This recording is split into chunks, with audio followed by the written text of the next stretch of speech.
너무 기쁘네요. 그죠? 예. 찬송 한 장 할까요? 우리 설교할까 그러면?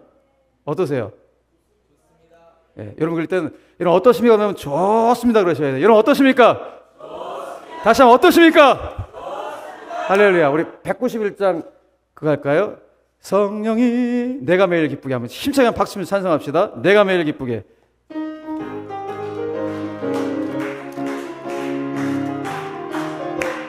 내가 매일 기쁘게, 내가 매일 기쁘게 행함은 주의 팔이 나를 함보함이요.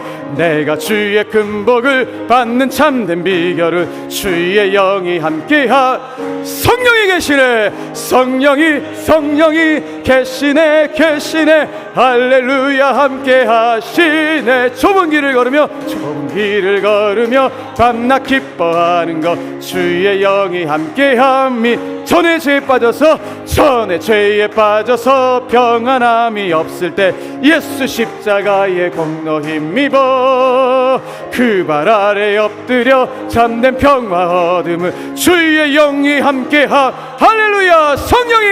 성령이 계시네. 할렐루야 함께 하시네. 좁은 길을 걸으며 밤낮 기뻐하는 것 주의 영이 함께함이라. 나와 동행하시고 모든 염려하시는 나는 숲의 새와 같이 기쁘다. 내가 기쁜 마음으로 주의 뜻을 행함은 주의 영이 함께하. 할렐루야. 성령이 계시네. 할렐루야 함께 하시네. 좁은 길을 걸으며 밤낮 기뻐하는 것 주의 영이. 4절 세상 모든 욕망과 나의 모든 정력은 십자가에 이미 못을 박았네. 어두운 밤이 지나고 무거운 짐 벗으니 주의 영이 함께함이. 성령이 계시네. 할렐루야 함께 하시네. 좁은 길을 걸으며 밤낮 기뻐하는 것 주의 영이 함께하. 두 손 번쩍 들고 성령이 계시네. 성령이 이 교회 함께 하십니다. 계시네. 할렐루야 함께 하시네. 좁은 길을 걸으며 밤낮 기뻐하는 것 주의 영이 함께함이라. 우리 하나님께 모든 감사와 영광의 목소리 입사. 할렐루야. 아멘. 할렐루야. 여러분 예수 믿으면 행복해요. 삶이 아무리 고난이 많고 힘겨운 순간이 있더라도 그냥 주님 전에 나와서 기도하고 예배하고 찬송하면 다시 하나님께서 세상이 줄 수 없는 평강과 행복을, 기쁨을 우리 가운데 줄 줄을 믿으시길 바랍니다. 그래서 여러분을 이 집회를 마무리하면서 하나님, 제가 이 집회에 참여한 것도 다 은혜지만은 오늘 마무리하면서 제가 세상에서 받지 못한 진짜 평강과 기쁨과 그리고 영적인 도전과 기도의 제목들을 다시 한번 발견할 수 있도록 은혜 허락하여 주시옵소서. 그런 마음으로 이번 집회 잘 마무리할 수 있기를 간절히 축복합니다. 제가 중학교 다닐 때요, 저희 반에서 굉장히 부러웠던 친구들이 있었어요. 어떤 친구들이 부러웠냐면은 나이키 운동화 신고 다니는 친구가 그렇게 부러울 수가 없었어요. 저 때는 나이키 운동화가 너무 비싸갖고 고가의 신발이라갖고 그거를 신고 다니는 친구가 한 반에 한 명이나 두 명 있을까 정도로. 저는 여러분이 올해 제가 50대 중반인데 저처럼 이게 그 이상 되신 분들은 대부분 나이스 운동화를 신으셨을 거예요. 나이키가 아니라 저도 나이스 운동화를 신었는데 그 나이키 운동화 신으신 거 그렇게 부러울 수가 없는 거예요. 그 당시에 이런 어떤 분이 퀴즈를 내더라고요. 나이키 운동화를 신은 사람과 나이스 운동화를 신은 사람이 달리기를 하면 누가 이길까요? 이분이 그러는 거야. 분명히 나이스 운동화를 신은 사람이 이긴다는 거예요. 왜? 고가의 신발을 신고 달리는 사람은 그 상표를 자랑하고 싶어갖고 천천히 달리는데 나이스 운동화 신고 달리는 사람은 누가 볼까 창피해갖고 발에 불이 되도록 달리기 때문에 나이스 운동화 사람이 이긴다는 거예요. 곰곰이 생각해보니까 맞는 것 같기도 해요. 그죠?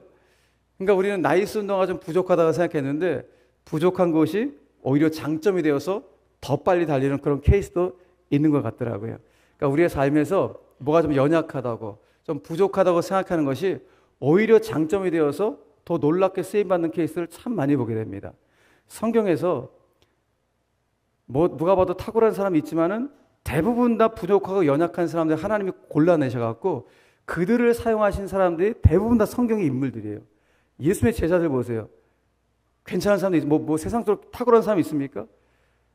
우리가 봤을 때, 우리의 눈으로 봤을 때, 야, 어떻게 이런 사람을 제자로 주님이 사용하셨을까라고 생각될 정도로 누가 봐도 아닌 사람들을 하나씩 하나씩 부르셔갖고 사용하신 거 보면 참 하나님 놀랍다. 마치 고린도서 1장에서 사도 바울이 이렇게 말을 하거든요. 하나님의 일하심이 어떤 일하심인가? 하나님은 사람을 사용하실 때 미련한 자를 택하셔서 지혜 있는 자들을 부끄럽게 하시고 약한 자들을 택하셔서 강한 것들을 부끄럽게 하시고 천한 것들과 멸시받는 것들과 약한 것들을 택하사 어떻게 해요? 또 있는 것들을 택하사 없는 것들을 택하사 있는 것들을 폐하려 하시나니 이것이 하나님의 일하심이라는 거예요. 아니 세상에서 어떤 기업이 이런 사람들 택하냐고요. 어느 정도 프로필도 괜찮고 좀 건강도 괜찮고 모든 면에 괜찮은 사람들 기업의 직원으로 뽑지 없는 거, 멸시받는 거, 천한 것들 어떻게 이런 사람 뽑냐고요. 그런데 하나님의 일하심의 방법은 이와 같다는 거예요. 세상이 부족하다고 연약하다고 생각하는 바로 그런 사람들을 하나님이 고르셔서 당신의 사람으로 빚어가셔서 사용하시는 하나님의 인재 등용 원칙. 이것이 너무 놀라운 것이죠. 오늘 우리는 본문을 통해서 한 여인에 대해서 좀 생각해 볼 겁니다. 이 여인 너무 부족해. 너무 연약해요. 그런데 하나님이 이 여인을 오늘 챙겨주시는 하나님의 모습을 볼 수 있어요. 저는 목회하면서 하나님이 제 삶과 제 목회 여정을 이렇게 알뜰살뜰하게 나를 챙겨주시고 있구나라는 것을 생각할 때마다 너무너무 감사하더라고요. 여러분 챙긴다는 것은 큰 거를 챙긴다는 것보다 아주 사소한 것들 챙겨주는 것들, 소소한 것들 챙겨줄 때 그 맛이 있잖아요. 그러니까 우리 삶 속에서도 야 이게 될까? 이게 될까? 하는 것들 분명히 있는데 하나님 우리 삶 가운데 개입해 들어오셔서 그 작은 것 하나까지 어떻게 보면 굉장히 사소하고 소소한 것 하나까지도 하나님이 야 나를 위해서 일해 주시네? 나를 정말 챙겨주시네? 그런 걸 느낄 때 신앙의 어떤 기쁨과 행복을 누릴 때가 의외로 참 많은 것을 보게 됩니다. 제 인생도 마찬가지였습니다. 하나님이 너무나 저를 이렇게 알뜰하게 살뜰하게 챙겨주신 그 은혜가 너무너무 많았던 것이죠. 오늘 이 여인의 모습 보면서 야 하나님이 이렇게 챙겨주시구나. 이렇게 구체적으로 연약하고 부족한 사람을 위해서 일하시는구나 라는 것을 생각해 보게 됩니다. 자, 오늘 본문을 잠깐 보니까 한 여인이 있는데요. 이 여인에게는 남편이 있고 두 아들이 있습니다. 그런데 남편이 웬일인지 세상을 떠나가게 된 거예요. 이 남편이 중병에 걸려서 떠나갔는지 아니면 사고를 당해갖고 떠나갔는지 그건 정확히 알 수 없지만 아무튼 아내와 두 아들만 달랑 남겨놓고 세상을 떠나가게 돼요. 근데 이 남편이 세상에 살아있을 때 직업이 뭐였냐면은 엘리사 선지자의 소위 말하는 선지생도였어요. 요즘 우리식으로 하면 신학생이었어요. 그러니까 신학생이니까 먹고 사는 게 너무 어렵잖아요. 근데 가뜩이나 어려운 신학생이 중병에 걸렸는지 사고가 당했는지 모르지만 아무튼 세상을 떠나가게 된 거예요. 남겨진 것이라고는 자기 아내와 달랑 두 아들만 남겨놓고 그냥 훌쩍 떠나가 버린 거예요. 그러니 이 여인이 두 아들 키우기 위해서 얼마나 고생했겠습니까? 온갖 허드렛 일을 다 하면서 이 두 아들 먹여 살리려고 어떻게든지 키우려고 애를 쓰지 않았겠습니까? 그런데 허드렛 일을 계속 하다가도 어느 날 일감이 떨어졌나? 애들은 먹여 살리는데 돈은 없는 거예요. 그러니까 안면 몰수하고 이웃집 주민들을 찾아가서 문을 뚝뚝뚝 두드립니다. 그 돈을 빌리기 시작하는 거예요. 제가 이렇게 어려운데 조금만 좀 빌려달라고. 여러분 그 심정 아시죠? 예전에 우리 돈 빌려 다닐 때 너무 어려워갖고 자식들 학교 보내야 되는데 육성회비 없어갖고 그 저희 어머니도 그거 빌려 다녔던 그 제가 기억이 지금도 생생하거든요. 마치 그 여인 똑같아. 이 여인도 이 아들들을 먹여 살리려고 이웃집 주민들 찾아가갖고 돈 좀 빌려달라고. 그러니까 이웃집 주민들이 이 여자의 형편을 알기 때문에 너무 불쌍해갖고 돈을 십시일반 이거 가끔 살라고 돈을 빌려주는 거예요. 그러니까 그걸 받아갖고 아이들을 먹입니다. 근데 일거리를 좀 찾아야 되는데 일이 또 없는 것 같아요. 그러니까 애들은 또 먹여야 되니까 안면 몰수하고 또 문을 뚝뚝뚝 뚫으면서 또 돈 빌리고 다니는 거예요. 돈을 빌리니까 빚은 산더미처럼 늘어나고 빚을 갚을 능력은 없고 애들은 먹여야 되고 완전 이중고 삼중고로 너무 힘겨운 상태 가운데 있는 것이죠. 그런데 여러분, 돈을 빌려주는 것도 이게 한두 번이지 또 빌리러 와보세요. 불편하지. 얼마나 불편하겠어요. 돈 빌려주는 사람도. 그러니까 서서히 마음이 이제 다치기 시작하면서 안 빌려주기 시작하는 거예요. 그러니까 어느 날 또 돈을 빌려 갔는데 오늘 본문의 정황상 보니까 이 여인에게 돈을 가장 많이 빌려준 사람인 것 같아요. 이 사람이 이 여인한테 말을 하는 거예요. 여보시오, 내가 지금 자네 보니까 나한테 돈을 갚을 여력이 전혀 없는 것 같아. 내가 당신한테 빚 갚으라고 말 안 할게. 빚 갚지 마! 라고 얘기하는 거예요. 얼마나 감사해요? 그런데 한마디 그 다음 첨가하는 거예요. 대신 빚 안 갚아도 좋은데 당신 두 아들을 내 총으로 넘겨. 빚 안 갚아도 좋은데 두 아들 우리 집 하인으로 데리고 와 라고 이야기하는 거예요. 그러니까 여인에 대한 청천벽력 같은 것이죠. 하늘이 무너지고 땅이 꺼지는 그런 소리를 듣게 된 거예요. 하루아침에 내 아들들 남의 집 하인으로 지금 보내야 할 판이 너무너무 황당한 그런 상황인 거잖아요. 그래서 여인이 너무 힘든 거예요. 이거 어떡할까 하다가 고민 너무 위급하고 다급한 상황이니까 갑자기 하나님께서 아마 이 여인 가운데 엘리사 선지자가 떠올리게 했던 것 같아요. 그러니까 우리 남편이 죽기 전에 스승이셨으니까 이 스승한테 가면은 뭔가 돌파구라고 뭔가 좀 새로운 길, 도움의 길을 좀 주시지 않을까, 그런 마음을 담아서 자기 스승을 찾아간 거예요. 내 남편의 스승을. 그래서 자기의 지금 다급한 상황들을 눈물을 흘리면서 확 애원하면서 도와달라고 이야기합니다. 그러자 오늘 이 여인의 속사정을 들은 엘리사가 너무 불쌍한 거 아니에요. 그래서 오늘 하나님의 마음으로 이 여인의 삶의 길을 열어주면서 도와주는 그 장면을 우리가 오늘 이 본문을 통해서 읽게 된 거예요. 그래서 오늘 우리는 이 본문 속에서 오늘 이 시대를 살고 있는 저와 여러분들 향하신 하나님의 심정 세 가지를 함께 나누려고 하는 거예요. 그래서 오늘 세 가지가 여러분들 오늘 기도의 제목으로 확 삼으셔야 되고, 이번 부흥회를 마무리하면서 하나님, 이 말씀 주시려고 이번 부흥회 하셨군요. 그런 마음을 담으셔갖고 오늘 세 가지가 여러분 올 한 해를 잘 마무리할 수 있는 기도의 제목이 되기를 간절히 축복합니다. 자, 그 첫 번째가 무엇인가 하면, 저는 쉽게 설교하는 사람이거든요. 어렵게 설명 안 해. 자, 첫 번째, 인생에 다급한 순간이 생기면 그냥 무조건이에요. 무조건 하나님 앞으로 달려나오셔야 돼요. 따라합시다. 다급한 순간이 생기면 무조건 하나님 앞으로 달려나오라. 믿으시면 아멘. 무조건이에요. 여러분, 성도는 누구를 바라봅니까? 누구한테 매달립니까? 누구를 붙잡습니까? 사람 붙잡는 거 한계가 있잖아요. 이 여인 사람 붙잡는 거 한계가 있었잖아요. 이 여인이 조금 다소 늦은 감이 있지만 그래도 하나님의 선지자인 엘리사를 찾아왔다는 것이 너무너무 감사한 일이죠. 그 전까지는 사람 찾아다니면서 돈 좀 빌려달라고 했는데 그게 안 되잖아요. 늦은 감은 있지만 그래도 하나님의 선자를 찾아왔다는 게 뭘 말하는가? 하나님의 선자를 찾아왔다는 거, 누굴 찾아왔다는 거예요? 하나님을 찾아왔다는 것을 의미하는 거예요. 그래서 오늘 이 여인이 하나님의 선자 앞에서 오늘 다급한 모든 순간들을 이야기하면서 그 일들을 풀어가는데, 여러분 인생길 한번 돌아보십시오. 인생길 돌아보시면서 여러분 삶 가운데 정말 다급하고 위급한 순간들 얼마나 많이 있었습니까? 저도 짧은 인생이지만은 인생 살아오면서 너무너무 위급하고 다급한 순간이 너무 많았어요. 특별히 어린 자녀 키웠을 때 위급한 순간이 있었어요. 지금 제 큰 녀석이 지금 24살인데요. 지금은 뭐 운동 너무 잘하고 군대 제대하고 이 장성한 그런 아들인데, 이 녀석이 어렸을 때는 숨을 못 쉬었어요. 예.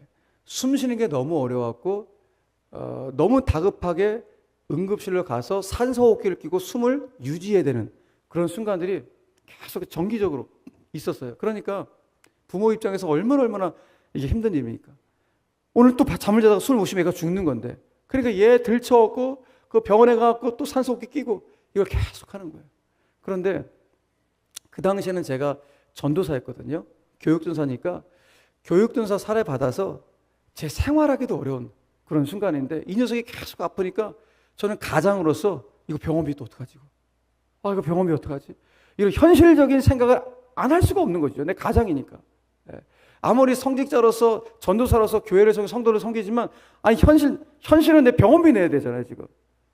애는 지금 응급실에 가 있는데 이거 어떡하나, 이거 어떡하나.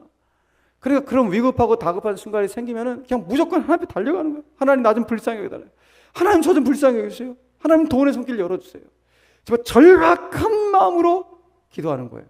저는 오늘 여러분들이 기도하는 모습 보면서 절박하게 기도하시는구나. 여러분 그 절박한 기도면 하늘 문이 열리는 겁니다. 하나님의 교회는 그 절박한 마음이 있어야 돼요. 간절한 마음이 식어지면 교회는 메말라지는 것입니다. 아무리 대형교회, 아무리 큰 교회를 할지라도 교인들이 절박한 마음이 없이 기도하잖아요. 그 교회는 메마른 교회예요. 제가 작년에 명성교회 산상 집회를 가갖고 이렇게 큰 교회인데도 불구하고 그 집회에 참석한 수천 명의 성도들이 절박한 마음으로 기도하는데 이 교회는 될 수밖에 없겠구나. 그런 마음이 그냥 저절로 들더라고요. 그런데 오늘 제가 와서 기도하면서 여러분들의 기도의 모습 보니까 교회 사랑하는 마음이 있구나. 그 절박한 마음으로 기도하시는구나. 그 마음을 보면서 하나님께서 반드시 불쌍히 여겨주시겠다. 그런 마음이 들더라고요. 교회도 그렇고 우리 인생도 마찬가지예요. 절박한 마음으로 기도하면 하나님 길을 열어주시더라고요. 그래서 제가 아이가 아프니까 병원비 내야 되는데 너무 놀라운 사실은 어느 날 한 성도님 저에게 찾아오는 거예요. 그 당시 전도사 때. 전도사님, 제가 오늘 기도했는데 이상하게 하나님이 전사님한테 뭔가를 드리라는 마음을 자꾸 주신다는 거예요. 이상하다는 거예요. 그래서 찾아오셨어요. 찾아오셔서 봉투를 건네는 거예요. 돈이죠. 그 돈을 열었더니 딱 그 치료비가 나온 거예요. 그 아이 응급실 치료비를 그 권사님을 통해서 저에게 주신 거예요. 그러니까 하나님이 주신 거죠. 저는 이런 것들을요 너무나 많이 경험한 거예요. 제가 다급해서 찾아갈 때마다 하나님이 길을 열어주시고 도움의 손길을 주시는데 너무너무 기가 막힌 거예요. 그러니까 저는 이걸 경험하니까 평상시에는 말할 것도 없고 다급한 순간 되면 무조건 하나님 앞에 엎드리는 거예요. 주님 은혜를 주십시오. 저를 불쌍히 여겨주십시오. 그렇게 기도하니까 하나님의 은혜의 손길이 임하는데요. 여러분 제가 이 강단에서 무슨 거짓말을 하겠습니까? 진짜 일어날 일을 제가 말씀드리는 거거든요. 제가 이제 저에게 부임한 지 만 9년 되고 내년에 10년 차가 되는데 제가 부임하기 바로 직전에 저는 이제 서울 사랑의 교회에서 제가 이제 부목사로 마지막 이제 부교육자를 했어요. 그때 제가 사랑의 교회 이제 예배 담당자였는데 그때 이제 뭐 주일날 정신없죠. 예배 준비하냐고 막. 근데 저희 그 당시 아들이 바로 이 호흡 안 됐던 이 아이가 중학교 2학년에 돼갖고 저한테 전화를 건 거예요. 여러분 중학교 2학년 아시죠? 중2. 인간도 아니고 동물도 아닌 건. 네. 그냥 뭐 늘 이렇게 삐져있는 그런 말도 잘하는 이 중학교 2학년 아이가 저에게 평상시에 단 한 번도 전화를 안 하던 아이였거든요. 근데 그 주일날 저에게 몇 통화의 전화를 한 거예요. 계속 부재중 전화가 뜬 거예요. 얘가 나한테 전화를 할 리가 아이가 아닌데 전화를 몇 통 했으니까 왜 얘한테 전화했지? 전화를 걸었어요. 걸었더니 이 아이가 첫 번째 저희가 하는 말이 아빠 집에 불났어요 그러는 거예요. 집에 불났어요 그러는 거야. 야 뭔 소리 했더니 아빠 집에 불났어요. 큰일 났어요 그러는 거야. 야 빨리 밑에 집 아저씨한테 우리가 지금 새들어서 갔으니까 밑에 집 아저씨 내려가갖고 빨리 도움을 요청해라. 그걸 끊고 제가 그날 그 교회가 좀 집이 좀 이렇게 거리가 좀 그래도 가까웠어요. 그래서 막 달려가는 거야. 한 1km 되는데 절박한 마음으로 기도하면 달려가는 하나님 우리 아들 살려주세요. 하나님 불을 꺼주세요. 그냥 이때는 무슨 고상한 기도 그런 거 필요 없어요. 하나님 살려주세요. 하나님 불 꺼주세요. 하나님 은혜를 부어주세요. 진짜 너무너무 단순한 순전한 기도가 막 나오기 시작하는 거예요. 도착했어요. 야 아니야 다를까? 집이 홀라당 탈 뻔했어. 네. 그 이야기를 들어보니까 저희 아들이 그 당시 이제 축구 선수였는데요. 중학교 2학년 축구 선수였는데 얘가 이제 오후 훈련을 가려고 이제 중등부 2학년 이제 예배를 드리고 오전에 예배를 드리고 돌아와서 잠을 자고 오후 훈련 가겠다고 에어컨을 틀어놓고 그날 7월이었거든요. 아주 뜨거운 7월이었어요. 에어컨을 틀어놓고 잠을 잔 거예요. 근데 운동선수는 여러분 알람을 몇 개 켜놔야 돼. 못 일어나 애들.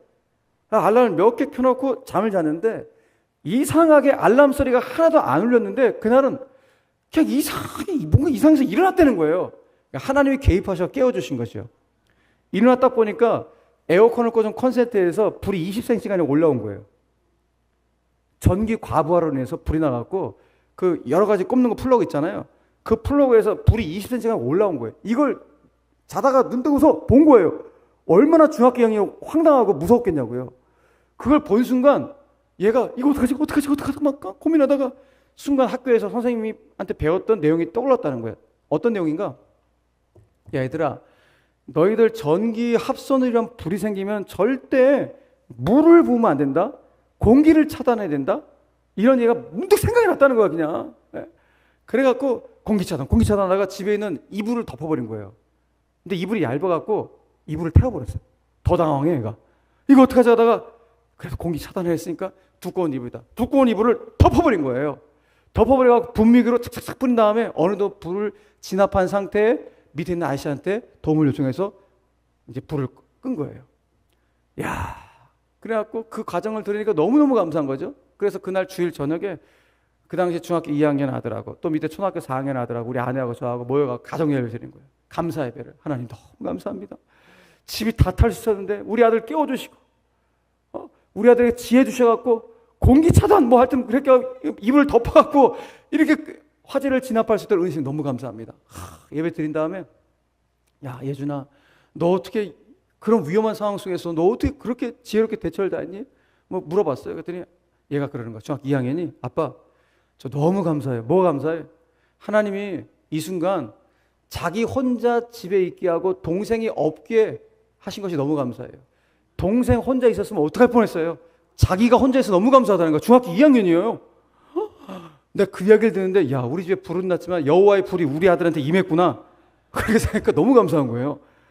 그래서 막 박수 보내고 그 다음에 잠을 잤어요. 그 다음날 월요일 아침이었어요. 월요일 아침이었는데 우리 아내에게 전화 한 통이 온 거예요. 누구한테 전화가 왔냐? 저에게 제자훈련을 받았던 그 당시에 몇 년 전에 저한테 제자훈련 받았던 집사님이 전화가 온 거예요. 이유는 무엇인가 하면은 제가 7월 7일 생일인데 목사님한테 생일 선물을 택배로 부셨는데 몇 번 반송이 돼갖고 안 되겠다 싶어갖고 본인이 직접 생일 선물을 가지고 온다는 거예요. 그 아내가 그러시라고 해갖고 아침에 저하고 아내가 집사님 만나러 집 앞으로 나갔어요. 집사님 생일 선물을 딱 건네는 거예요. 이불이야. 그것도 얇은 이불과 두꺼운 있는 세트 이불을 딱 건네는 거예요. 우리 아들이 뭘로 껐어요? 얇은 이불과 두꺼운 이불을 끈 거 아니에요. 야, 그런데 그 이불을 주는데 온몸에서 소름이 쫙 돋는 거예요. 여러분, 이불이 뭐 됐습니까? 아무것도 아니지. 근데 우리는 알잖아요. 우리 아들이 그 이불로 얇은 이불과 두꺼운 이불로 불을 껐는데 하나님이 헌 이불을 가져가시고 새 이불을 주신 거야. 얼마나 감사해요. 근데 그날의 진짜 선물은 이불이 아니었다니까요. 그날의 진짜 선물은 하나님의 역사하심이에요. 어떤 역사하심? 아, 내 인생의 유일한 공급자가 하나님이시구나. 나 아무것도 없는데, 나 아무것도 없는 목사인데 이렇게 철계단 올라가는 남의 집 전셋방 옥탑방에 사는 그런 목사인데 하나님이 그럼에도 불구하고 단란한 가정을 주시고 이런 어려움 속에서도 아이에게 지혜를 주시고 또 필요한 것을 순간순간 공급해 주시니 분이 하나님이시구나. 이불은 아무것도 아니잖아요. 이불 뭐 몇만 원 주면 사잖아요. 그 아무것도 아닌 이불을 통하여서 하나님이 내 인생의 유일한 공급자라는 사실을 다시 한번 확인시켜 주시고 그러면 내가 앞으로 목회를 걸어가면서 내가 진짜 절대적으로 믿고 신뢰할 분은 오직 하나님 한 분뿐이구나. 하나님 우리 눈에 안 보이잖아요. 우리 육신의 눈에 안 보인다고요. 그런데 육신의 눈에 보이지 않지만 그 하나님은 지금도 시퍼렇게 살아서 내 삶을 지금도 붙잡고 계시는구나. 야, 이 믿음이 팍 올라오는데 그날 얼마나 감격스러웠는지 제 입술을 통하여서 하나님 내 인생의 유일한 공급자시고 내가 절대 신뢰할 분이라는 사실, 내 인생의 유일한 피난처라는 사실을 확신하고 나니까 제 입술을 통해 터져나왔던 찬송이 무엇인가 하면은 찬송가 393장이에요. 여러분 잘 아시는 찬송이잖아요. 오 신실하신 주 내 아버지여 늘 함께 계시니 두려움 없네. 그 사랑 변찮고 날 지키시며 어제나 오늘이 한결같네. 오 신실하신 주 내 아버지여 늘 함께 하시니 두려움 없네. 할렐루야. 일용할 모든 것 내려놓으시니 오 신실하신 주 내 아버지여. 여러분 맞습니다. 저와 여러분이 믿는 하나님은 신실하신 하나님이에요. 어제나 오늘이나 영원토록 우리를 지키시는 하나님, 우리 삶 가운데 순간순간 개입해 들어오셔 우리 삶 가운데 필요한 자비를 공급해 주시는 하나님, 우리의 일용한 모든 양식을 다 하시고 필요한 것들을 인생의 만나를 공급해 주시는 공급자 되신 하나님, 그 하나님 우리가 믿는 전능하신 하나님처럼 믿으시길 바랍니다. 바로 그 하나님이 우리 인생 배후에서 역사하신다고요. 바로 그 하나님이 지금도 우리의 삶을 붙잡고 가신다고요. 내 인생의 유일한 공급자가 되시고 피난처가 되어주시고 아무리 연약하고 부족한 자라 할지라도 그 사람을 들어서 사용하시는 분이 내가 믿는 하나님의 사실을 여러분 잊지 않을 수 있는 우리 모두가 되기를 간절히 축원합니다. 축원합니다.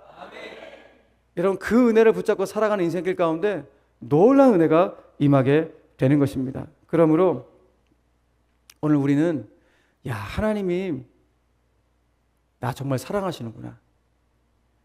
내 삶의 필요를 아시고 당신께서 붙잡고 계시고 쌓아두신 그 은혜를 나에게 맞춤형으로 공급해 주시는 분이 내가 믿는 하나님이구나 라는 사실을 믿으셔야 돼요. 저럼 따라 보시겠어요? 하나님은 나를 위해서 은혜를 쌓아두셨다. 쌓아두신 은혜를 나를 위해 맞춤형으로 공급하신다. 믿으시면 아멘. 이 믿음이 너무 중요해요. 이게 저의 이야기가 아니라 성경의 이야기예요. 시편 31편에 보면 이런 말씀이 있는데 혹시 자막이 있으면 같이 한번 읽어볼까요? 시편 31편 19절 말씀인데 있나요? 자막이 혹시? 없어요? 네. 자, 시편 30편 19절 같이 한번 읽어봅시다. 시작. 주를 두려워하는 자를 위하여 쌓아두신 은혜 곧 주께 피하는 자를 위하여 인생 앞에 베푸신 은혜가 어찌 그리 큰지요. 아멘. 들어보세요. 자, 주님을 경외하는 자, 두려워하는 자를 위하여 어떻게 해요? 쌓아두신 은혜. 그 어떤 자를 위해서? 주님께 피하는 자. 인생이 너무 다급해서 위급해서 하나님 내 인생의 유일한 피난처나 산을 믿고 하나님께로 피한 자들 가운데 인생 앞에 베푸신 그 쌓아두신 은혜가 어찌 그리 크고 놀라운 줄 아는 고백이에요. 저는 여기 나오는 쌓아두신 은혜라는 표현이 그렇게 좋을 수가 없어요. 쌓아두신 은혜. 여러분 쌓아두신 은혜는 어떤 은혜인가? 인생의 순간이 너무 위급하고 다급해서 하나님 앞으로 달려왔을 때 하나님이 그 순간 우리에게 묻지도 따지지도 않고 일단 부어주신 은혜. 그게 쌓아두신 은혜예요. 너무 다급해서 그냥 무조건 하나님 붙잡았더니 너 왜 하니? 그것도 안 물어봐. 그냥 나에게 필요한 거 쌓아두신 은혜를 부어주시는 그 은혜.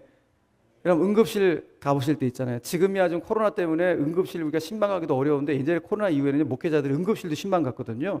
응급실에 서 있으면요, 별 희한한 환자들이만 정말 왔다 갔다. 근데 그 중에는 그 앰뷸런스 타고 피를 막 착착착착 흘리면서 그 응급실에 내리는 분들이 있어요. 여러분 그 순간 피를 어마어마하게 흘린 분이 응급실에 딱 들어오면 응급실 의사가 그 환자한테 어떤 것부터 처치합니까? 아이고 우리 정기 건강검진부터 받읍시다 라고 하는 돌팔이 의사가 있습니까? 아니죠. 그 피를 찰찰 흘리면 뭐 하는 거예요? 일단 지혈해야죠. 혈액형 뭔지 봐야죠. 그래서 간호사한테 빨리 이 사람의 혈액형 맞는 피 갖고 오라고. 그럼 보관실에서 쌓아둔 보관실에서 이 사람이 맞는 피를 가져다가 일단 꽂아보는 거예요. 왜? 살려야 되니까 일단 살리고 보는 거예요. 피를 너무 많이 흘렸으니까 맞는 피를 갖다가 그 몸에 꽂았는 거예요. 왜? 살려야지. 일단 살리고 봐야지. 이게 쌓아두시는 은혜예요. 하나님이 일단 나를 살려두고 보시는 은혜.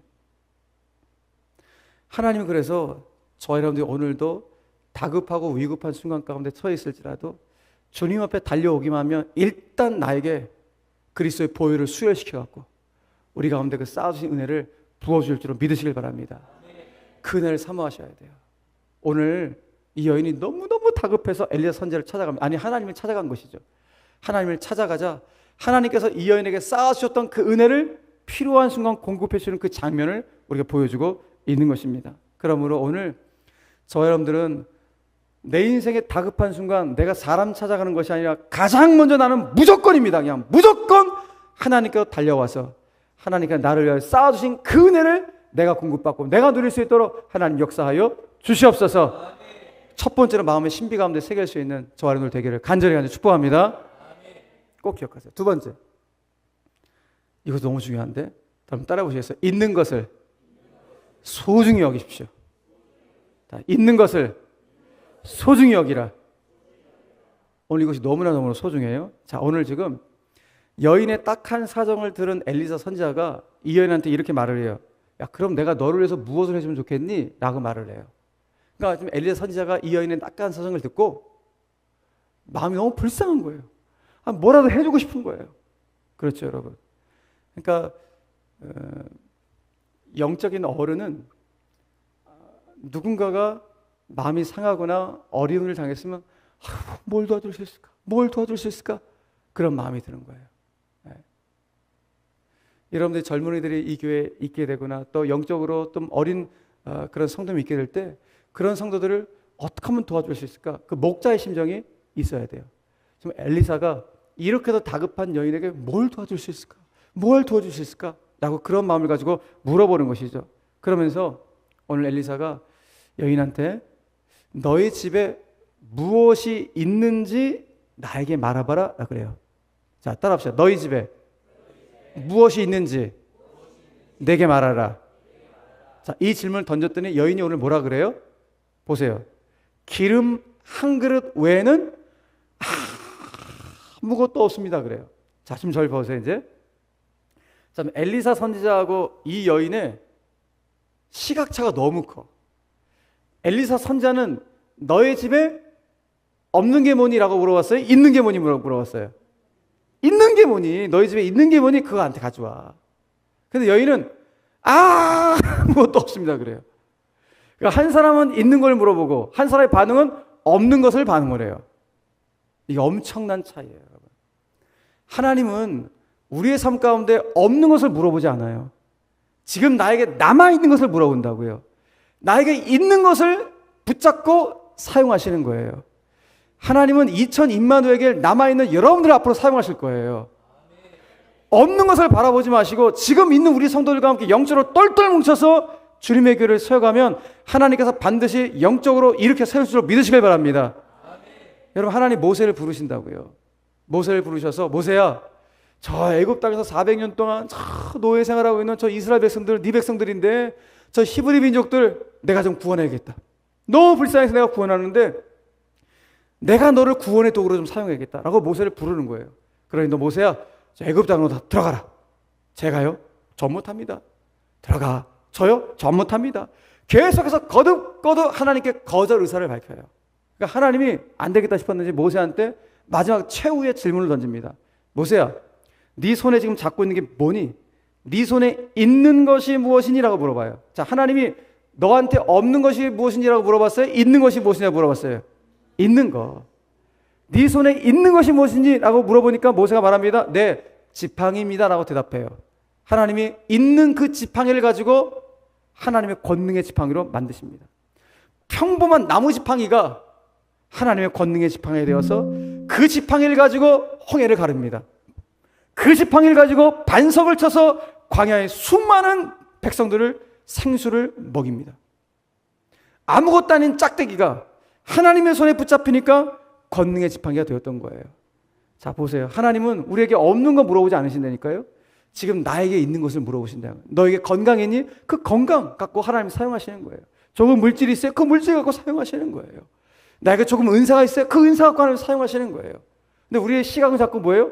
없는 걸 바라보는 거예요. 다른 교회는 저게 다 있는데 왜 우리는 없냐? 다른 가정은 저게 다 있는데 우리 가정은 없냐? 그 비교가 결국 우리를 너무 초라하게 만드는 거예요. 하나님 비교하지 않으신다니까요. 하나님 바로 여러분들을 통하여서 2000 임마누엘의 성도, 지금 남아있는 성도들을 통하여서 하나님께서 지금 놀랍게 일하실 것을 준비하고 있다는 사실을 믿으시길 바랍니다. 이 믿음이 우리 가운데 있어야 돼요. 자, 그럼 따라 보시겠어요? 2000 임마누엘 교회는 주님이 계십니다. 그리고 정구일 목사님이 계십니다. 그리고 우리가 있습니다. 할렐루야. 이렇게 있는 게 많다니까요. 없는 걸 바라보지 마시고 지금 나에게, 지금 우리 교회에 있는 것을 바라보시고 그것이 하나님의 손에 붙잡히기만 하면 하나님께서 놀랍게 사용하실 줄로 믿으시길 바랍니다. 이 은혜가 우리 가운데 있어야 되는 거예요. 저희 교회 이제 홈페이지 보면요, 은혜 간증 게시판이라고 있는데 거기 보면 수많은 감사 간증들, 자기 삶의 간증들이 많이 있는데 우리 교회 이제 하성삼이라는 집사님이 있는데 이분이 스타트업을 이제 시작했어요. 소위 벤처 기업을 시작한 거예요. 아주 작게. 예. 단돈 100만 원을 가지고 이제 스타트업을 이제 젊은 사람이 시작을 한 거예요. 정말 하나님께 절박한 마음으로 기도하면서 시작을 한 거예요. 그런데 하나님의 은혜를 주셔갖고 이게 얼마 안 돼서 50배, 제가 100배 이상으로 막 선장을 지금 하고 있는 중이거든요. 이게 너무 잘 되니까 막 겁이 나는 거예요. 그러니까 잘 되면 잘 될수록 이 친구가 하나님 앞에 엎드려갖고 절박하게 기도하면서 하나님의 은혜를 구하는 거예요. 그런데 이 집사님한테는 이번에 이제 한동대학교를 나왔는데 그 대학 시절 가운데 채플에서 기도하는데 환상을 봤다는 거예요. 어떤 환상을 봤냐면 하나님이 오병이의 환상을 보였다는 거예요.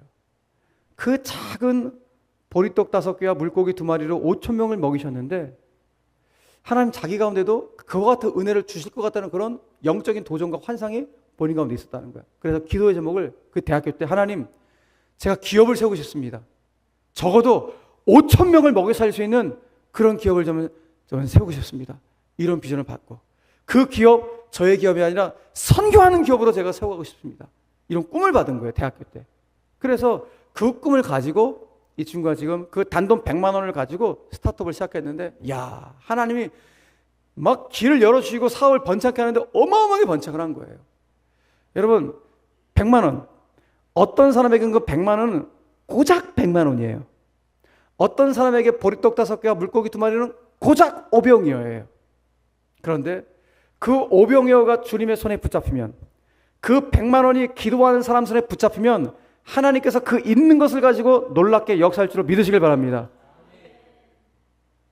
고작 100만 원이 기도하는 사람의 손에 붙잡히니까 하나님께서 그걸 사용하셔서 50배, 100배, 150배 이상으로 지금 놀라운 일들을 하고 계시는, 그래서 선교의 꿈을 가지고 선교하는 기업으로 세워가는 이런 기업의 꿈을 가지고 나아가는 성도가 있다는 게 얼마나 놀라운 일입니까? 여러분, 그러므로 오늘 우리는 엘리사 선지자가 이 여인에게 너희 집에 있는 것이 무엇이니? 라고 물어봤을 때 우리의 대답은 여인처럼 저 아무것도 없어요 이게 고백하는 자가 아니라 우리 집에 이것이 있습니다. 그리고 제가 있습니다. 우리 자녀가 있습니다. 라고 당당히 고백함을 말미암아 그 있는 것을 하나님 앞에 드릴 때 하나님께서 그걸 통하여 놀랍게 역사하시는 거예요. 그러니까 내 자녀가 있으면 내 자녀를 하나님께 드리는 거예요. 하나님께서 그럼 놀랍게 빚어가시는 것이죠. 그러니까 우리의 삶을 하나님께 드린다는 게 너무너무 귀한 일이거든요. 근데 우리가 기도할 때 하나님께 드린다고 그래요. 맡긴다 그래요. 근데 정작 맡기질 못해요. 그러니까 내 삶을 하나님께 전적으로 위탁한다는 거, 맡긴다는 것은 어마어마한 신앙이에요. 우리의 교회 주인이 하나님이라면서요. 그런데 교회 운영할 때 보면 인간의 생각들이 더 많이 작동될 때 얼마나 많은지 몰라요. 하나님의 것이라고 말은 하는데 정작 운행은 내가 하고 있는 거예요. 인간이 하고 있는 거예요. 물론 하나님이 은혜 주시고 감동 주셔서 하나님의 사람을 통하여 일을 하시지만은 그 모든 걸 누구한테 맡기는 거예요? 하나님께 다 맡기는 거예요. 하나님 일해 주십시오. 우리 교회를 사용해 주십시오. 그렇게 하나님께서 일하심을 경험하게 될 때요, 신앙이요 신바람 나는 거야. 너무 기쁘네. 야, 진짜 하나님 일하시는구나. 하나님 이렇게 내가 상상도 못했던 방법을 가지고 하나님 일하시는구나 라는 걸 보게 될 때요, 야, 이거 뭐라고 표현할까? 그런 은혜를 여러분 보게 될 거예요. 반드시. 저도 그 은혜를 보면서 지금까지 목회했는데요, 정말 제가 생각한 그 이상을 하나님께서 부어주실 은혜가 있는데요, 저희 그 지역은, 제가 목회하는 지역은요, 저희 우리 부목사님도 오셨지만은 수원에서 제일 가난한 지역이에요. 수원에서 제일 가난한 지역, 제일 노인들이 많이 사는 지역, 제일 외국인 근로자가 많이 사는 지역, 제일 무당이 많은 지역, 주변에 사창가 엄청 많고. 그러니까 이게 교회가 부흥할 자리가 아니에요. 그리고 산에 있어, 또 산에 위치도. 그리고 대중교통도 안 다녀. 길도 좁아. 그러니까 부흥의 요건을 찾을 수가 없는 지역이에요. 여러분 오시면 깜짝 놀랄 거예요. 그런데 하나님이 은혜를 주시는데요, 제가 상상할 없을 정도로 하나님 은혜를 주시는 거예요. 그 모든 환경을 그냥 돌파해서 하나님께서 수많은 영혼들과 함께 지금 예배하고 있는, 수천 명의 성도하고 예배하고 있는 그런 놀라운 교회로 하나님 만들어 주셨어요. 할렐루야. 그러니까 이게 인간이 할 수 없는 일이잖아요. 우리 인간이 생각하면 저런 지역에서, 저 가난한 지역, 저 노인들 많이 사는 지역, 저 외국인 근로자 많이 사는 지역, 저 무당 많은 지역, 저 길도 없는 지역, 저 대중교통 안 다는 지역, 이렇게 안 될 것만 몰아볼 거예요. 근데 우리는 그때 이 본문 본 거예요. 김 목사, 그러니까 모사한테 말씀했던 건, 네 손에 있는 게 뭐야? 너희 교회에 있는 게 뭐야? 라고 저에게 정확하게 물어보신 거예요.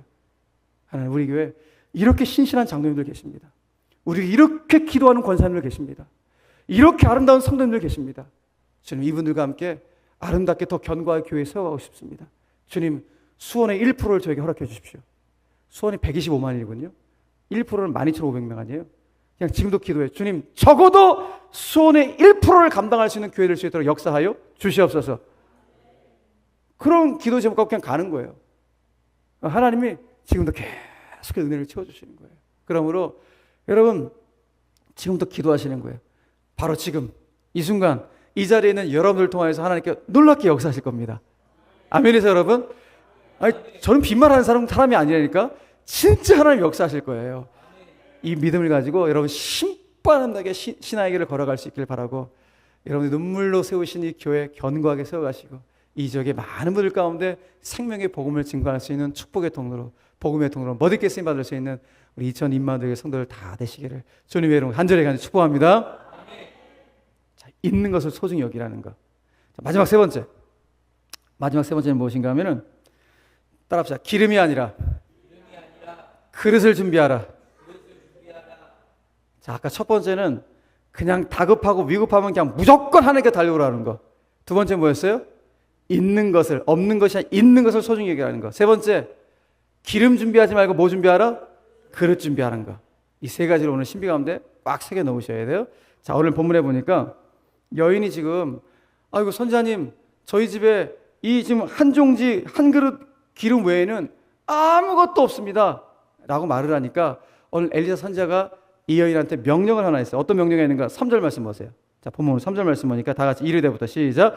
이르되 너는 밖에 나가서 모든 이웃에게 그릇을 빌리라. 빈 그릇을 빌리되 조금 빌리지 말고. 아멘. 자, 지금 주목할 것은 엘리사 선지자가 이 여인한테 나가갖고 기름 빌려오라 그랬어요? 네, 기름이 아니라 그릇 빌려오라고 한 거예요. 그것도 조금 빌리지 말고 왕창 빌려와라, 왕창 빌려와라 라고 말하는 거. 그러니까 여인이, 아니 선자님 왜 그릇을 빌려오라고 하시지? 이유는 모르겠지만 그래도 하나님의 선자가 말씀하신 거니까 하나님 말씀하셨겠지 라고 순종하는 마음으로 돌아서 갖고 이제 그릇 빌려 가려고 그러는데 선자가 잠깐 무조건 하지 말고 내 말 좀 듣고 가 그러는 거예요. 그 누구 아무개 사모 저기 막 그릇을 빌려오는데 빈 그릇 빌려와야 돼. 그리고 빈 그릇을 정말 될 수 있으면 많이 빌려갖고 와야 돼 라고 이와 같이 명령을 한 거예요.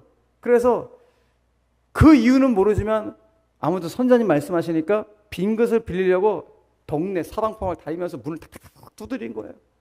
자, 어떤 가정에서 문을 탁 열었습니다. 근데 또 그 여인이야. 문을 콱 닫아버리겠지. 왜? 아이고 이 여자 또 돈 빌리러 왔구나. 그런 생각 안 하겠어요? 아니 지난번도 이렇게 돈 빌리고 자주 왔는데 또 돈 빌려 왔으니까 싫은 거야. 손살에 치는 거죠. 이거 이제 빨리 가라고. 그러니까 이 여인이 문을 닫으려는 그 집에 아마도 그랬을 것 같아요. 뭐 성경에는 없지만 제 느낌이에요. 문 닫으려 때 문을 딱 잡는 거겠죠. 이번에 진짜 이건 돈 이번 아니라고, 돈 아니라고 통 사정을 하는 거예요. 제 말씀 좀 들어보라고. 이번에 저 돈 빌려오는 거 아니고요. 그릇 빌리러 왔어요. 그릇 좀 빌려주세요. 그러는 거예요. 그러니까 그 이웃집 주민이 마음이 안도감이 섰겠죠. 왜? 이번엔 돈이 아니니까. 그릇 정도야 뭐 그냥 빌려줄 수 있지. 몇 그릇 정도. 그래서 여인한테 그릇 빌려주죠. 이런 식으로 해서 여인이 계속 이웃 살리면서 야, 이 정도면 됐겠다고 많은 것을 빌려오게 된 거예요. 자, 빌려왔더니 엘리사 선지자가 이 여인한테 뭐라 그런 거예요? 자, 오늘 4절 말씀 보시겠어요? 4절 말씀. 다 같이 시작. 너는 내 두 아들과 함께 들어가서 문을 닫고 그 모든 그릇에 기름을 부어서 차는 대로 옮겨 놓으라 하니라. 아멘. 자, 오늘 여인이 이거 시키는 대로 집 문을 닫고 두 아들과 함께 골방으로 들어갔어요. 거기서 그릇을 다 옮겨 놓은 다음에 맨종 여기 이제 그릇에 이제 기름 한 종지 있는 거 아니에요, 지금. 그죠? 요만큼밖에 없어요. 근데 그릇은 많아. 너 시키는 거야. 여기 있는 그릇을 여기다 담으래요. 그래서 다 담았어. 자, 그럼 여기 그릇에 기름이 있어야 돼요, 없어야 돼요? 없어야지. 그런데 지금 어떤 일이 벌어진 거예요? 길이 또 있어. 뭐지? 또 부어, 또 생겨, 또 부어, 또 생겨. 엄청난 기적을 골방 속에서 경험하게 된 거예요. 그래서 그 많은 그릇에가 기름을 계속 붓는 것이죠. 신바람 났겠죠. 이거 뭐냐 하면서 막 너무 기뻐갖고 기름을 붓고 있는 거예요. 이 여인이 아들들한테 얘들아 그릇 좀 더 갖고 와, 그릇 좀 더 갖고 와. 아들들이 말합니다. 엄마, 그릇 더 이상 없어요. 가슴을 쳤겠죠. 아유, 그때 한 집에 더 가갖고 내가 그릇을 더 빌려오는 건데, 이런 마음이 안 들었겠어요. 그러니까 엘리사 선지자가 그릇 많이 빌려오라 그랬는데 더 빌려올 걸. 그런 안타까움이 있었지만 아무튼 그릇이 다 찼어요. 자, 성경은 그릇에 기름이 다 찼을 때 드디어 기름이 그쳤더라 그래요. 자, 이 순간 엘리사 선지자가 여인한테 말을 합니다. 여보시오, 사모, 이 기름 다 모아다가 시장에 가서 갖다 팔어. 판 다음에 지금 빚 많잖아. 그 빚 다 갚고 그리고 나머지 갖고 좀 생활을 해. 선지자가 말을 하니까 그 기름을 다 모아갖고 시장 읍내에 가갖고 다 판 거예요. 상상해 보세요, 여러분. 자, 이 기름 누가 주신 거예요? 하나님께서 만드신 기름이라고. 이게 천국산이에요, 천국산. 메이드 인 천국이라고요. 예. 기름, 이게 여러분 질이 얼마나 좋겠냐고. 예? 이 기름 질이 얼마나 좋겠냐고요. 그러니까 대박이 난 거예요. 대박이 나갖고 한순간에 그 기름이 다 팔렸어. 그래갖고 돈을 이리 벌어갖고 빚을 한 방에 다 갚았어.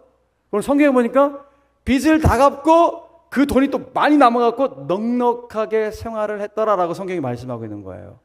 우와, 그야말로 골방의 기적이 나타난 거예요. 혹시 빚진 분들 계십니까? 오늘부터 기도하시라. 하나님, 저에게도 골방의 기적 나타나게 해 주시옵소서. 네. 그래서 여러분, 우리 삶 가운데 하나님의 기적은 지금 나타나는 거예요. 아멘이세요, 여러분? 기적은 우리가 인위적으로 만들 수 없죠. 하나님이 주셔야 되는 거야. 하나님 위로부터 공급해 주셔야 되는 거야. 자, 이와 같은 기적이 나타난 장면을 우리가 보여준 다음에 어떤 일이 지금 벌어진 거예요, 여러분? 자, 지금 보세요. 우리가 주목할 것은, 자, 기름이 부족했어요? 그릇이 부족했어요? 예, 똑똑하시다. 그릇이 부족했지. 기름은 누가 주시는 거예요? 그릇은 누가 준비하는 거예요? 내가. 그런데 우리 신앙생활에서 거꾸로 될 때가 너무 많아. 자꾸 우리가 기름을 준비하려고 그래. 여러분, 기름은 준비 안 하셔도 된다니까? 하나님의 축복의 기름 탱구에는 가득 채워져 있어요. 가득 채워져 있어. 그걸 걱정하지 마세요. 뭘 준비하라는 거예요? 그릇 준비하라는 거예요. 자, 그렇다면 저와 여러분들이 진짜 심혈을 기울여서 준비할 그릇이 뭐냐고요? 믿음의 그릇을 준비하셔야 돼요. 2000 임마누엘 성도들이 2026년을 이제 맞이하는 이 연말 때에 내년도 출발하면서 가장 먼저 준비할 것이 무엇인가? 믿음의 그릇을 준비하셔야 돼요. 믿음의 용량을 넓히셔야 돼요. 그릇 기름 준비하려고 하지 마세요. 그러니까 기름을 준비한다는 건 뭐예요? 계산기 신앙이에요. 내가 다 두드려보고, 우리 교회 이거 다 두드려보고, 이건 되겠지, 안 되겠지. 그거는 기름을 내가 준비하기가 똑같은 격이에요. 기름은 안 준비해서 되니까 누가 준비하신다고? 하나님이 알아서 준비하셔요. 중요한 건 뭐예요? 그릇을 준비하는 거야. 준비된 그릇에 하나님이 축복의 기름을 주시는 거예요. 그 용량이 만큼 주시는 거예요. 창세기 49장 보면 야곱이 자기 12 아들들 가운데 마지막 유언의 어떤 축복을 하면서 잠이 드는 이제 세상을 떠나가는 장면인데 마지막 유언의 장면이 나오거든요. 그 유언할 때 뭐 르우벤부터 시작해서 마지막 아들까지 베냐민까지 쫙 주는데 저 요셉과 베냐민 몇몇 아들 가운데 축복의 어떤 유언을 주는데 또 몇몇 아들은 거의 저주에 가까운 유언을 해요. 그런데 이 축복의 기준이 무엇인지 성경이 말씀해 주고 있어요. 자, 창세기 49장 28절 말씀 한번 읽어봅시다. 자, 시작. 이들은 이스라엘 12지파라. 이와 같이 그들의 아버지가 그들에게 말하고 그들에게 축복하였으니 곧 그들 각 사람의 분량대로 축복하였더라. 아멘. 자, 무엇대로 축복했대요? 분량대로예요. 그릇대로 축복하는 거예요. 하나님 분명히 우리가 축복을 주신 분인데 똑같은 축복이 아니라 그릇대로 축복하신다니까요. 여러분들이 어떤 그릇을 준비했는가에 따라서 그 그릇에 맞는 축복을 하나님께서 축복의 기름 탱크에서 우리 가운데 줄줄 믿으시길 바랍니다. 그러니까 오늘도 반복적으로 말씀드립니다. 내가 기름 준비하는 게 아니에요. 나는 그릇을 준비하는 자라고요. 분량대로, 믿음의 그릇대로, 믿음의 분량대로 나에게 주실 것을 기대하면서 2000 임마누엘 교회가 내년 한 해 하나님 우리 교회 믿음 준비하는 그릇 되게 해 주시옵소서. 기도의 그릇을 넓히게 해 주시옵시고 우리 성도들의 사랑의 용량이 넓혀갈 수 있도록 하나님 역사하여 주시옵소서. 그래서 여러분들이 서로 사랑하는 모습 때문에 주변에 많은 사람들이 하나님을 볼 수 있는 놀라운 축복의 역사가 있게 되기를 간절히 축원합니다. 축원합니다. 그래서 하나님은 이렇게 믿음의 그릇을 준비하고자 하는 성도들 가운데 오늘 이와 같은 명령을 하시는 거예요. 자, 시편 말씀을 같이 읽어봅시다. 시편 81편 10절 말씀 시작. 나는 너를 애굽 땅에서 인도하여 낸 여호와 내 하나님이니 내 입을 크게 열라 내가 채우리라. 할렐루야. 그러니까 우리가 할 일 뭐라고요? 기름 준비요? 아니, 기름 준비 안 해도 되니까 그릇만, 입만 크게 열리면 돼. 입만 크게 열면 하나님 채워주시는 거예요. 다시 말해서 그릇만 준비하면 하나님 거기서 채워주시는 역사를 경험하게 된다는 것입니다. 이게 놀라운 은혜죠. 교회도 마찬가지입니다. 어떤 교회가 견고하고 단단하고 또 부흥하는가? 성도들이 믿음의 용량과 그릇이 넓은 성도들이 많은 교회가 복을 받고 부흥하게 돼요. 제가 우리 장로님하고 잠깐 대화를 나누는데 우리 장로님은 믿음의 용량과 그릇과 간증이 있는 분이시더라고 보니까. 이런 장로님, 이런 권사님, 이런 집사님들이 영적으로 똘똘 뭉쳐서 교회를 세워가신다면요, 하나님이 가만 계시겠냐고. 우리 하나님이 어떤 분인데 가만 계시겠냐고요. 여러분, 하나님은 당신을 사랑하는 나를 위해서 못할 일이 전혀 없으신 분인 줄 믿으시길 바랍니다. 준비해온 그릇에 당신의 축복의 그릇을 가득가득 채워주시는 그 하나님, 제 인생에 아무것도 아니지만 철저하게 구체적으로 이불을 보내주시는 그 하나님, 내 인생의 유일한 피난처가 되시고 공급자가 되신 그 하나님을 경험케 하시는 거예요. 여러분, 어렸을 때 이 찬송 많이 불렀죠. 내 하나님은 크고 힘있고 능히 있어 못할 일 전혀 없네.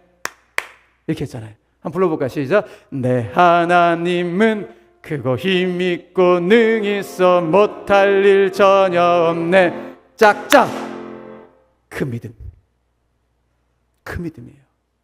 내 하나님, 내가 하나님을 사랑하는, 하나님도 나를 사랑하시는데 그 하나님은 당신을 사랑하는 나를 위해서라면 못할 일 전혀 없는 전능하신 하나님의 사실을 반드시 믿으셔야 돼요. 이것이 그냥 신앙생활을 오래 하면 그런 그냥 고백하고 찬송하는 거야, 이 정도로 끝나는 것이 아니라 진짜 믿음이 되셔야 돼요. 우리 교회를 위해서라면 하나님 못할 일 전혀 없으시다. 우리 교회 성도를 위하면 못할 일 전혀 없으신 그 하나님 내가 믿고 의지합니다. 이 믿음을 가지고 나아갈 때 하나님 놀랍게 역사할 줄 믿으시길 바랍니다. 마지막으로 그러기 위해서 우리 삶 가운데 점검할 것이 있습니다. 무엇인가? 지금 내 삶의 중심에 하나님이 계시는가? 아니면 내 삶의 중심에 다른 무언가가 내 중심을 차지하고 있는가를 늘 확인하셔야 돼요. 그 하나님이 변치 않는 하나님이 내 삶의 중심에 있는가? 변동성이 많은 것들이 내 삶의 중심에 있는가? 한번 물어볼까요? 지금 여러분들의 삶의 중심은 과연 무엇입니까? 솔직히 어떤 것이 중심에 여러분 가운데 있으십니까? 돈이십니까? 일이십니까? 자식이십니까? 물론 그리스도인들은 돈도 잘 보셔야 되고 일도 탁월하게 하셔야 되고 자식도 잘 키우셔야 돼요.